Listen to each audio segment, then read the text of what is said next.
Cafe, my pet info cafe. Pour yourself a warm cup of your favorite and let's chat about our love of animals.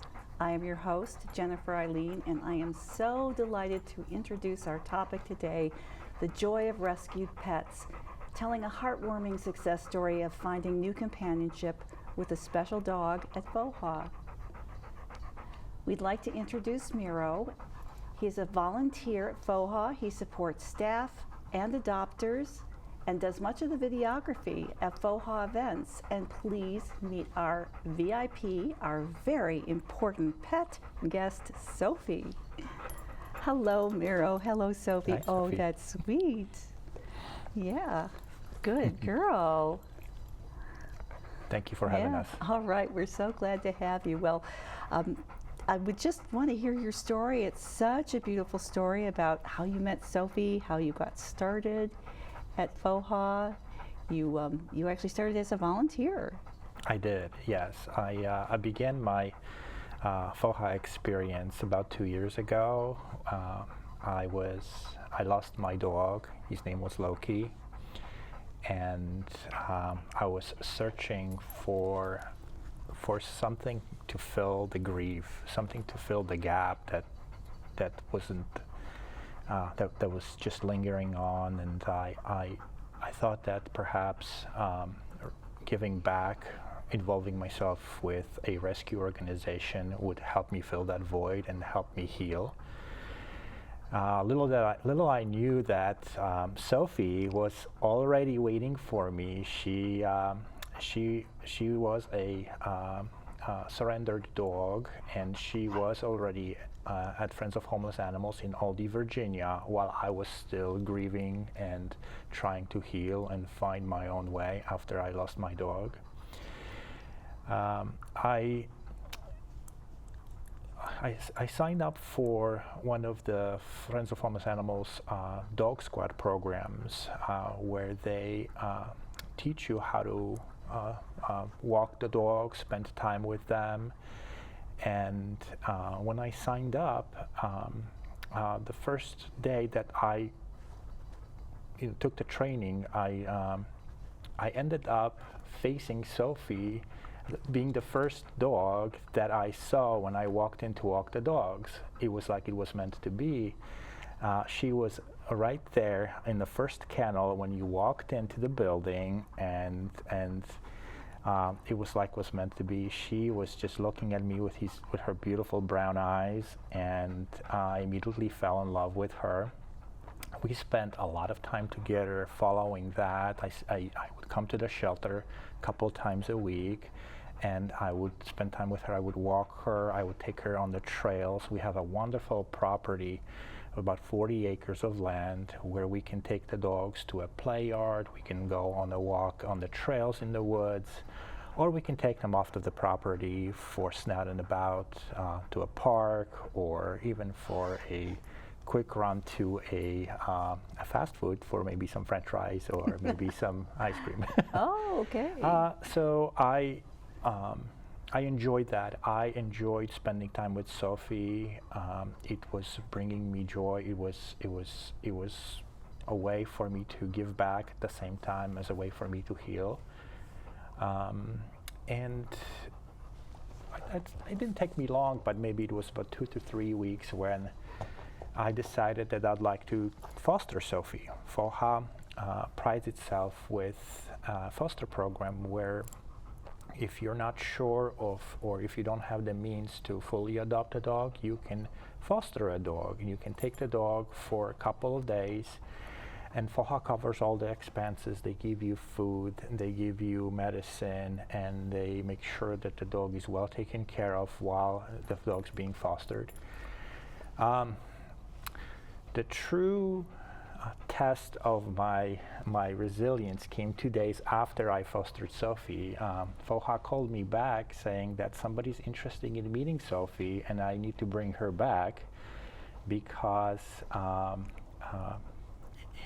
part of the fostering program is just advocating for the dogs and help them get adopted. So they assured me that if I wanted to go forward with adopting Sophie, I would be their first pick and I would have the priority. And I would just need to let them know by the end of the day. And I didn't have to think about it at that point. I was in, and I said I chose Sophie to be part of my home. And this is how I adopted her. This was the day where I didn't have any regrets. I knew she was going to be with me for the rest of her life. And she's been here with me for about 2 years now. She was a little over 9 years old when I met her. She's now 11 years old. Sophie was one of those dogs that was overlooked because of her condition. She had a history of osteoporosis. She has bad crepitus in her legs. She has muscle loss, and she didn't walk very well. But FOHA really took care of her medicine and her injections that helped her to thrive. And because of the senior age of Sophie, she was sponsored by the Gray Muzzle organization to be on a program where FOHA would cover $1,500 of medical expenses post-adoption. Senior dogs at Friends of Homeless Animals are also the fees waived for their adoption. And so we definitely encourage those who are looking for companions, look to senior dogs, because FOHA will provide the $1,500 sponsored fee and waive the adoption fee. But as soon as I brought her home, I checked with my vet, and we put her on some additional medication that really helped her to be the best dog she could be. Sophie is very active, believe it or not. At first, it was we went for a walk. It was just, we sat in the park, we sat on the bench, we sort of found our own language and just kept to ourselves. But eventually Sophie started to be a little bit more energetic because of the medicine and additional exercise. And she can walk over a mile just like a normal dog. She is a great walker. She likes to spend time by just sniffing around and just enjoying being out and about. She's been here with me for about 2 years now, and since then I did rescue another dog, a younger dog named Zelda. She's German Shepherd. She also has her own story. And Sophie and Zelda are now the best friends they can be. Well, that's an interesting combination. How old is Zelda? Zelda is almost 2.5 years old. Yeah. So she is much younger, and she definitely inspires Sophie to be more energetic, and they get a lot of exercise together when they're in the yard. One of the things that Sophie thrives on is a routine. And having that routine with Zelda helps her to just stay active and happy.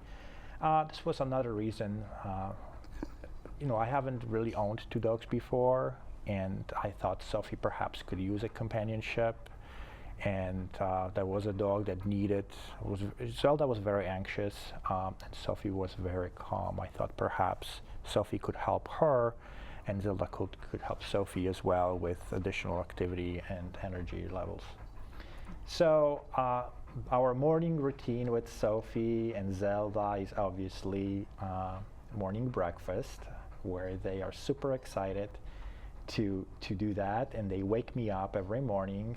Zelda and Sophie would jump on my bed, and they would get me up around 7:30 to just go feed me. Then we go down, we eat, and then we go downstairs to, I have a fenced yard so they can go around and spend time outside. Sophie loves to be in the sun.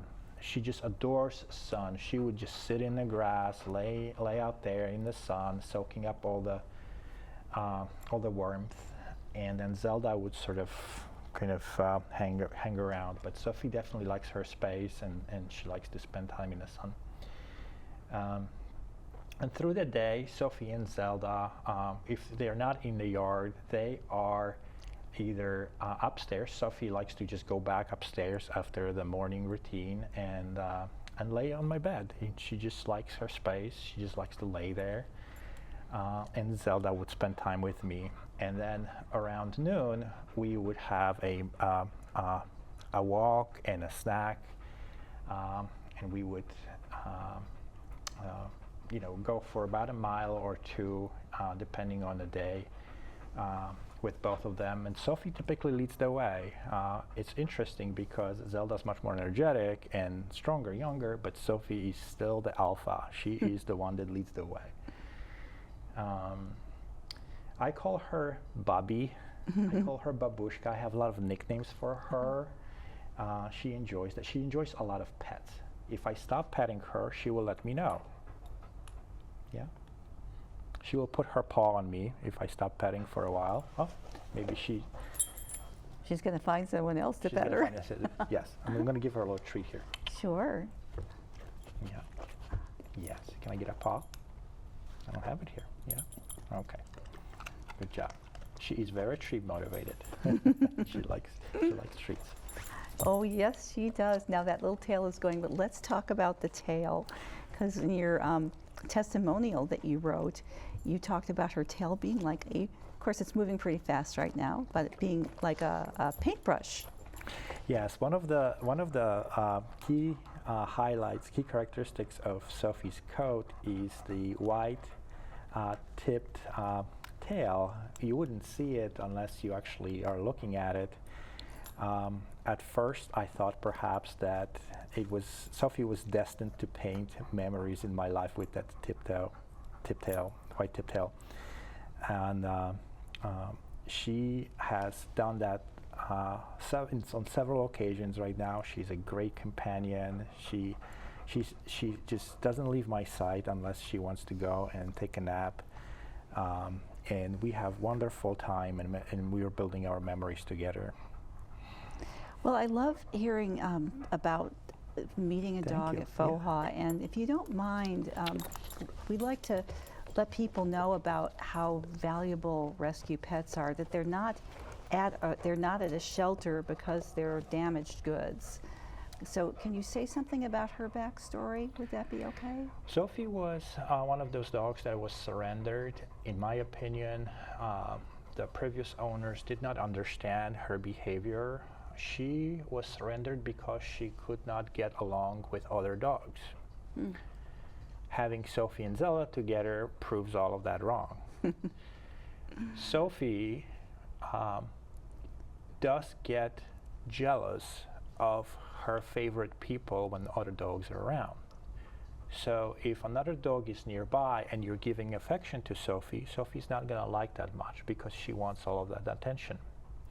I learned that on day 2 after I adopted Zelda. I was sitting on my couch and Zelda was nearby. Sophie was in front of me, and I was petting Sophie and giving her affection, and Zelda ran up to me and she wanted that affection, but Sophie did not like that. And from then on, I realized that this is why perhaps Sophie would not get along with other dogs, and she was surrendered because of that. There were other triggers. Toy possession was another. Sophie liked her toys, and if there was another dog trying to get that toy, Sophie wouldn't like it. But we solved that very quickly as well. And I was very fortunate because Zelda is very respectful of Sophie. Once Sophie tells her no, Zelda will know not to do that again. So the best way to learn is probably to learn from another dog. But where she was, perhaps this was not as known. I believe Sophie was also an outdoor dog. She showed signs of spending time outside. When I first adopted her, she would not want to come home. She would not want to be inside. She would always want to be outside. And this was cold when I heard up, and she would not want to be inside. I thought perhaps that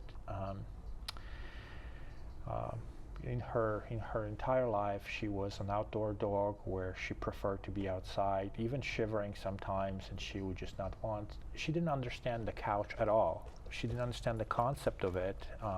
She wouldn't even try to get on top of it. She didn't understand it. But now she's laying upside down on a couch every day. She goes on the bed every day. It's like the best thing. So understanding the dog's behavior through ownership, through research, through organizations like Friends of Homeless Animals that provide you with resources and training to understand how to take care of the dog, how to spot these behavioral issues, and then working on them, being patient and empathetic, giving care and love. Zelda and Sophie get along very well together now because we've addressed what the issues were, and they haven't happened since. So senior dogs come very often to the shelters. We rescue dogs primarily that have behavioral issues, but we do have a lot of surrenders because of either dogs were provoked in some way, or perhaps there was another younger dog that replaced a senior dog. We rescue dogs from other countries. We rescue from other shelters that are at capacity and dogs that are at risk for euthanasia. We are a no-kill shelter. We have close to 75 dogs on property, and we have 25 or so cats as well. So it's a big organization. It takes a lot of volunteer and staff to really run it because dogs have to be walked frequently through the week. They have to have they have to be fed every morning, sometimes 3 times a day. Some dogs get lunch and dinner, but hopefully twice a day. Dogs need to be well taken care of. They have to be washed. There's a lot of laundry going on. Their beds and toys are being washed. The machine goes every day. And it wouldn't be we would not be able to do it without volunteers who have compassion, who have time. One of the things that we say is that if you can adopt, if you have the means to do it, adopt. If you can't adopt, foster. Yes. If you can't foster, volunteer. If you can't volunteer, donate. And if you can donate, advocate. Yeah. That's many possibilities, certainly. And let's say more. I'd like to hear more about some of the training that you went through. So dogs come to the shelter from all kinds of different backgrounds, and I believe there's a gradated training that you go through. Could you say something about that? Yes, we have. FOHA prides itself in providing behavioral training to volunteers on working with the dogs. I started off with the dog squad, the very basic training that teaches you fundamentals of walking with the dogs, taking them out of their kennels safely, putting them back to their kennels and walking them, using the 2-leash system with a slip lead. The what system? We have a two-leash system. One of the requirements to walk a FOHA dog is to have a harness with a leash, like I do. Yeah. But then we also have a slip lead that goes around dog's neck, and it's a two-leash system where in case a dog that was a little bit more energetic got out of their harness, you have the slip lead just as a secondary precaution so you don't get away. So when you work through the beginning training, we call it the green volunteers, because dogs, when they come in, they get assessed and they go through an intake behavior assessment, and they get assessed for a different color category. The green dogs are the easiest. Sophie was a green dog. Then we have dogs that are a little bit more energetic or more anxious, and those are yellow dogs. There's a training for that. So volunteers have to work in sequence to understand dogs' behaviors. We teach them how to be less reactive to other dogs, how to be how to walk gently, and we also have orange training, which are even further, more mouthy and jumpy, and perhaps they will just want to go out of the kennel really quickly and very energetic. So you have to go through that training in order to walk those dogs. And then we have dogs that have a little bit more behavioral issues, a little bit more challenging, and we have trainings for handling those dogs. Those are senior category dogs, not senior dogs in terms of their age, but senior volunteer-like training that teaches you really how to work with dogs that have very complex and challenging issues. So over the month, we offer several of these trainings in a way that volunteers could progress. We have developed an app that helps volunteers locate different dogs through their collars, and we let the volunteers know what behavioral issues and what to work on.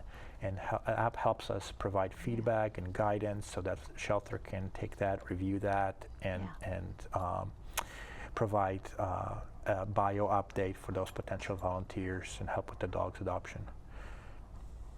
Yeah, that's a great way to get involved, because the campus is 40 acres, and many of the videos that you've taken actually are of the trails, and isn't there a Sunday program? Sunday walk the dog on Sunday? Yes, there is a program every Sunday. We call it Tails to Trails. That's it.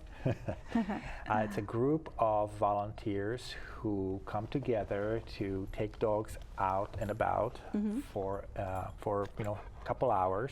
They go to a park and they spend time with the dogs outside of the property. Usually it's about 5 to 6 volunteers that does it very consistently and routinely. And volunteers can work with with that group to bring the dogs that qualify for Tails to Trails. So it's a wonderful opportunity on Sundays to get involved, get some exercise. I was one of those that if you have a gym membership, you may consider spending time with the dogs through Tails to Trails, because it's an all-body workout. So you get to put about 10,000 steps, and you get to exercise your entire body by walking and then handling the dog on a trail, on a hike. We do have other programs like Snout and About that volunteers can subscribe for, and that's similar to Tails to Trails, but it can be at any time of the day for an hour outside of the property to an event. Perhaps there is a local celebration, and we bring dogs out with a FOHA gear to let folks know that they're available for adoption. So that's the way to advocate for dogs. Yeah, I met some FOHA volunteers years ago at one of the green food events, and they were bringing the dogs around. Well, it's just wonderful how love finds you, and when you lose a special pet, as I have, many people have, it's wonderful to know that there is someone who also needs you. The first several months, maybe even a year, is really the toughest. I was the first time dog owner, and Loki was my first dog. I've had him since he was a puppy. He fit in the palm of my hand. When I would wash him, give him a bath in the sink, he would really fit in the palm of my hand. So he was there with me for 11 years. And losing that was just unbearable. I couldn't believe of the pain that comes with it. I was desperately looking for dog companionship. Folks walking the dogs, I would run up, can I pet your dog? Until I found Sophie and Friends of Homeless Animals, it took a while. It took a big toll on me. I still haven't healed fully, and probably never will, because Loki was such a big inspiration for me. becoming more empathetic towards animal welfare. He taught me a lot, how to be compassionate and love animals. And so Sophie's with me today because of Loki. Zelda as well. And I spent time at the shelter, try to advocate for dogs, try to help with adoption, try to take photos and videos and help publish them. We have a lot of other volunteers who help do that as well. But if you are seeking animal companionship, animal shelters are overcrowded. Giving a dog a break, even for a couple of days, is such a relief and such a help. Dogs get very anxious at the shelter. There's a lot of barking. And if you are able to take the dog off of the property for a couple of hours or foster, that is a tremendous help on the dog well-being. Well, that is just a beautiful thought to kind of close as we wrap. And just want to ask Sophie if she has anything to add. Oh, okay, treat. I will let you do that. Okay. You want a treat? There you go, girl. There you go. Good job. So thank you so much for everything that you do for FOHA. Thank you very much, Sophie, for being such a star. You really have stage presence. And we'd like to, we appreciate that as our closing thought. Thank you, Miro. Thank you for having us. I hope you've enjoyed our very special episode about FOHA and rescue animals. For more information about this and other episodes, you may visit petinfocafe.com.